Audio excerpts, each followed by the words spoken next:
तो आज हम लोग सीटेट प्रथम पाली प्राइमरी का जो पेपर सॉल्व करेंगे और उसमें बाल विकास और शिक्षण शास्त्र का सबसे पहले स्टार्ट करते हैं।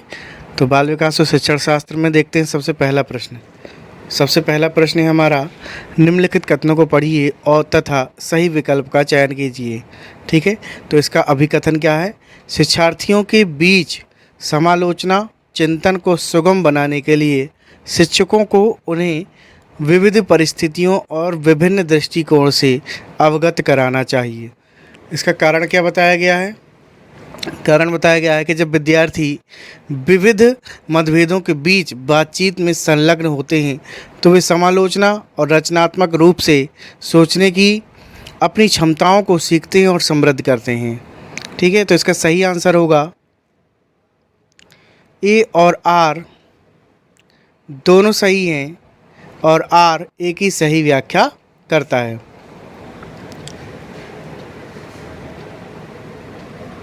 ये आंसर इसका सही हो जाएगा। ए और आर दोनों सही हैं।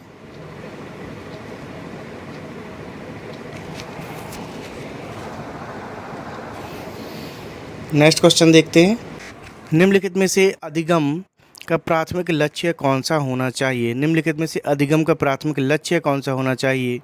तो उसका सही आंसर हो जाएगा समालोचना। इसका सही आंसर होगा समालोचना चिंतन का विकास। प्रश्न 3 देखते हैं, विद्यार्थियों की सीखने की शैलियों में विविधता क्या होता है? विद्यार्थियों की जो सीखने की शैलियों की जो विविधता होती है उसको महत्व दिया जाना चाहिए और मानव विविधता के प्रतिबंध के रूप में देखा जाना चाहिए। उसका सही आंसर क्या हो जाएगा? 3। ठीक है, शिक्षार्थियों की सीखने की शैलियों को विविधता को महत्व दिया जाना चाहिए और मानव विविधता के प्रतिबंध के रूप में देखा जाना चाहिए। नेक्स्ट क्वेश्चन, बच्चे सबसे प्रभावी ढंग से तब सीखते हैं यदि कोई बच्चे सबसे ज़्यादा प्रभावी ढंग से कब सीखते हैं? यदि कोई अवधारणा कैसी होना चाहिए? तर्कसंगत, जटिल से सरल, सामान्य से विशिष्ट, अमूर्त से मूर्त। ठीक है, ये बिल्कुल नॉर्मल क्वेश्चन है, तो इसमें क्या हो जाएगा आपका? सामान्य से विशिष्ट। ठीक है, जब बच्चा सामान्य से विशिष्ट की ओर बढ़ता है तब उसकी इस अवधारणा के कारण क्या करता है? सबसे प्रभावी ढंग से सीखते हैं। नेक्स्ट क्वेश्चन,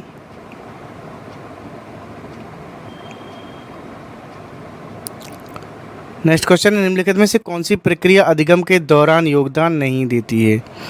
तो निम्नलिखित में से कौन सी प्रक्रिया अधिगम के दौरान योगदान नहीं देती है? तो वो है आपकी गैर प्रासंगिकरण। ठीक है, गैर प्रासंगिकरण अधिगम में योगदान नहीं देती है।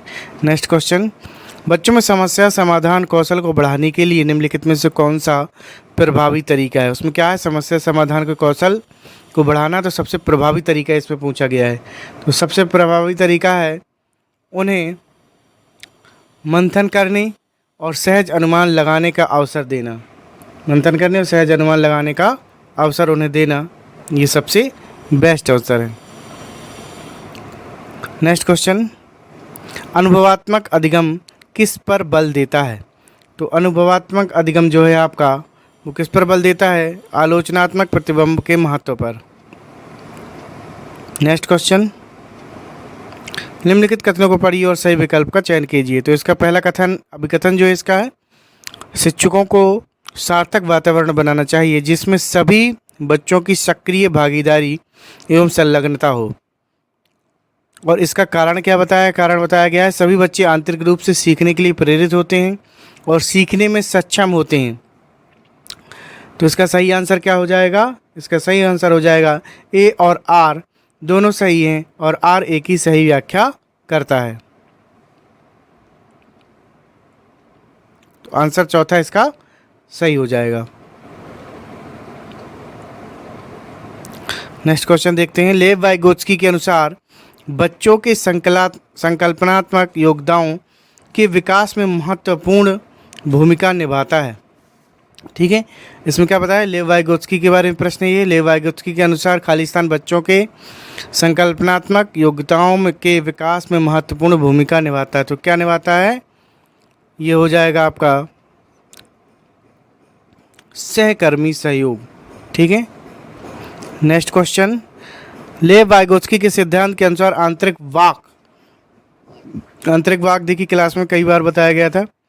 तो लेव वाइगोत्स्की के सिद्धांत के अनुसार आंतरिक वाक किसे कहते हैं? तो आंतरिक वाक हो जाएगा आपका बच्चों के लिए अपनी सोच को नियंत्रित करने का एक तरीका। ठीक है, क्या हो जाएगा? बच्चों के लिए अपनी सोच को नियंत्रित करने का एक तरीका होता है ये। ठीक है, तो ये पहला वाला ऑप्शन आपका सही हो जाएगा। नेक्स्ट प्रश्न देखते हैं। 4 वर्ष की अपर्णा कहती है कि एक बटन जिंदा है क्योंकि यह उसकी सेट को एक साथ बांधने में मदद करता है। जीन पियाजे के अनुसार उसकी सोच की विशेषता है। ठीक है, ये प्रश्न भी हम लोगों ने पढ़ा था कि जैसे बच्चे छोटे बच्चे चीज़ों को जिंदा समझने लगते हैं और खिलौनों में भी क्या समझने लगते हैं कि उनके अंदर भी जान है। तो 4 साल की अपर्णा है, ठीक है, तो वो क्या कर रही है? एक बटन को जिंदा समझ रही है क्योंकि वो बटन को सेट को बांधने में मदद करता है। तो इसका जो सही आंसर है वो हो जाएगा आपका जीववादी चिंतन। ठीक है, नेक्स्ट क्वेश्चन देखते हैं। शैशवावस्था में समाजीकरण की खाली स्थान संस्थाएं प्रमुख रूप से महत्वपूर्ण हैं, जबकि प्रारंभिक बाल्यावस्था में समाजीकरण की संस्थाएं भी महत्वपूर्ण हो जाती हैं। ठीक है, तो इसका सही आंसर आपका हो जाएगा प्राथमिक माध्यमिक।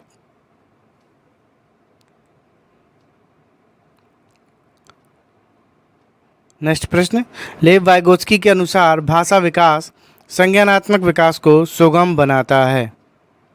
ठीक है, भाषा विकास का संज्ञानात्मक विकास एक दूसरे को स्वतंत्र रूप से विकसित होते हैं।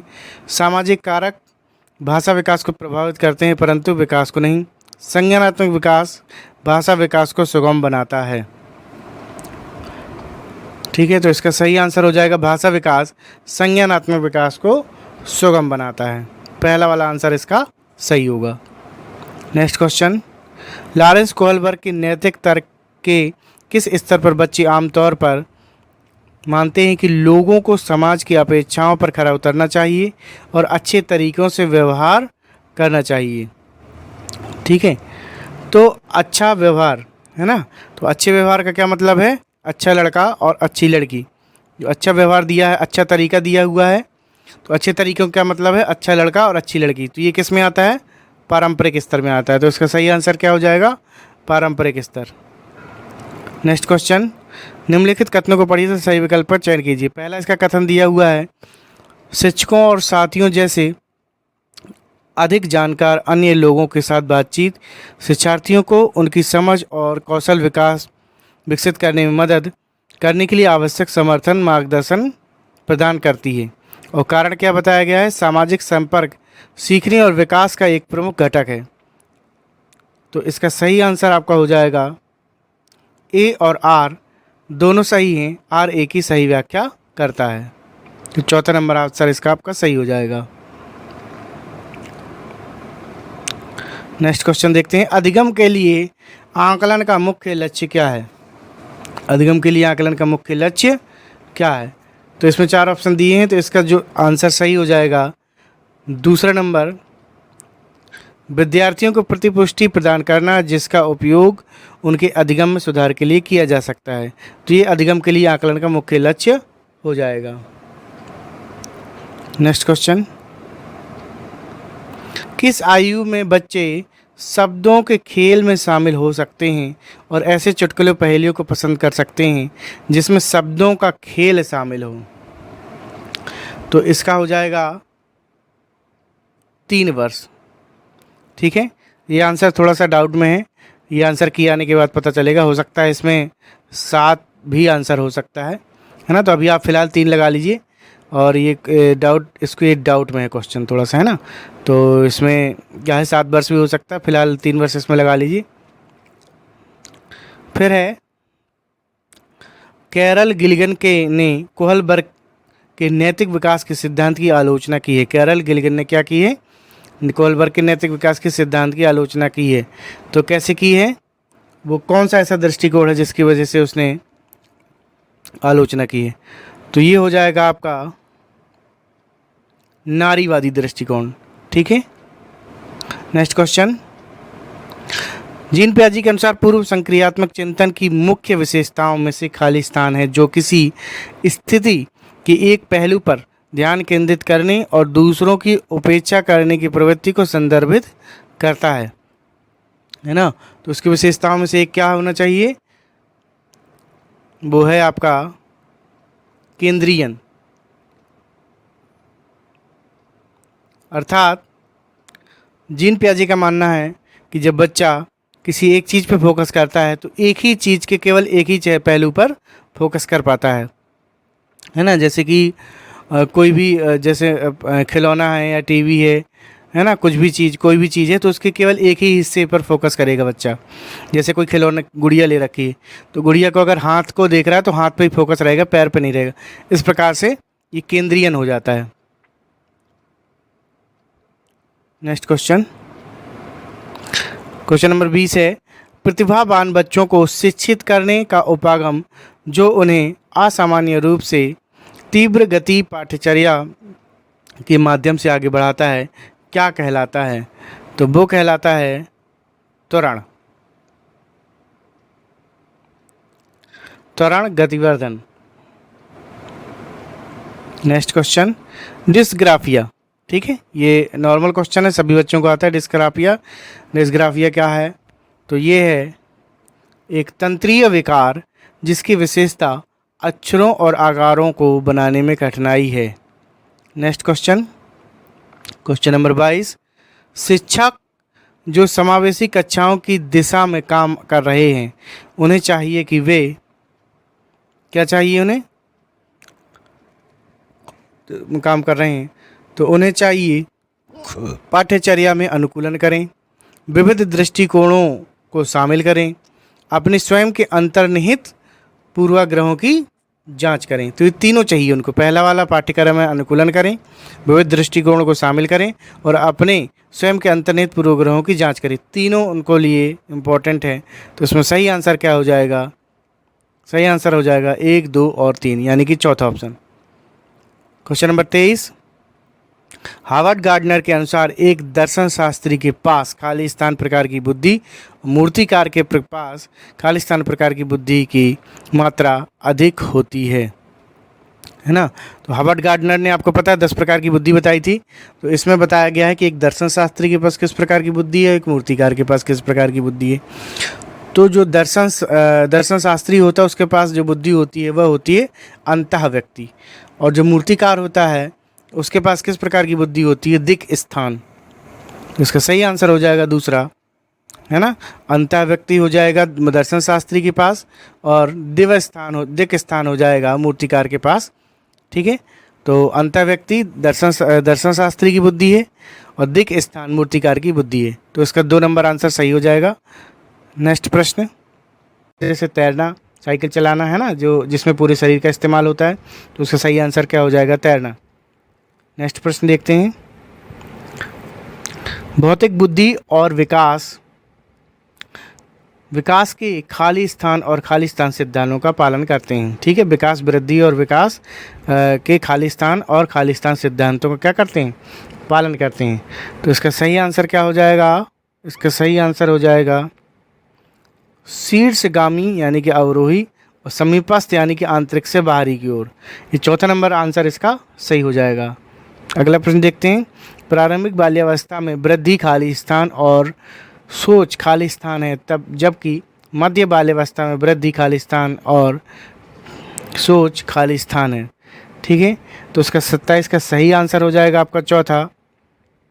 स्थिर है कुछ हद तक आत्मकेंद्रीय, धीमी, तार्किक। स्थिर है कुछ हद तक आत्मकेंद्रित, धीमी और तार्किक। तो चौथा नंबर आंसर इसका सही हो जाएगा। नेक्स्ट क्वेश्चन देखते हैं। नेक्स्ट क्वेश्चन है, निम्नलिखित में से कौन सा एक ऐसे प्रश्न का उदाहरण है जिसमें विद्यार्थियों को अपनी सोच पर विचार करने की आवश्यकता होती है ना। निम्नलिखित में से ऐसा कौन सा प्रश्न का उदाहरण है जिसमें विद्यार्थियों को अपनी सोच पर विचार करने की आवश्यकता होती है? तो इसका सही आंसर हो जाएगा, कक्षा की शुरुआत से प्रक्रियाओं के उपयोग के बारे में आपकी समझ कैसे बदली, है ना। तो ये सही आंसर इसका पहला हो जाएगा, कक्षा की शुरुआत से क्रियाओं के उपयोग के बारे में आपकी समझ कैसे बदली। नेक्स्ट क्वेश्चन नंबर 29 निम्नलिखित में से कौन सा विफलता के लिए आंतरिक आरोपण का उदाहरण है। तो निम्नलिखित में से कौन सा विफलता के लिए आंतरिक आरोपणों का उदाहरण है। तो इसका सही आंसर हो जाएगा चौथा नंबर, मैं परीक्षा में फेल हो गया क्योंकि मैंने पर्याप्त पढ़ाई नहीं की थी। क्वेश्चन नंबर 30, निम्नलिखित कथनों को पढ़िए और सही विकल्प का चयन कीजिए। तो इसका कथन क्या है। बहुत कम उम्र में दुनिया भर में अधिकांश संस्कृतियों में लड़कियां गुड़िया को खिलौने के रूप में चुनती हैं जबकि लड़के कारों के साथ खेलना पसंद करते हैं। ये कथन है।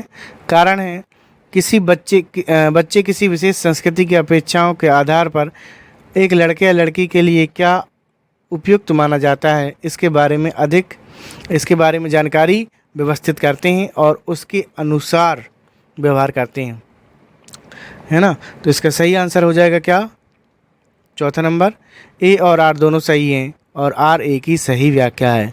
तो ये जो आपने जो 30 नंबर आखिरी क्वेश्चन देखा साइकोलॉजी का, इसमें आपने देखा होगा जो ऑप्शन है ए और आर दोनों सही हैं और आर ए की सही व्याख्या है। यानी कि जितने भी कथन और कारण वाले प्रश्न आए हैं तो उसका अधिकतर यही आंसर सही रहा है कि ए और आर दोनों सही है और आर ए की सही व्याख्या है।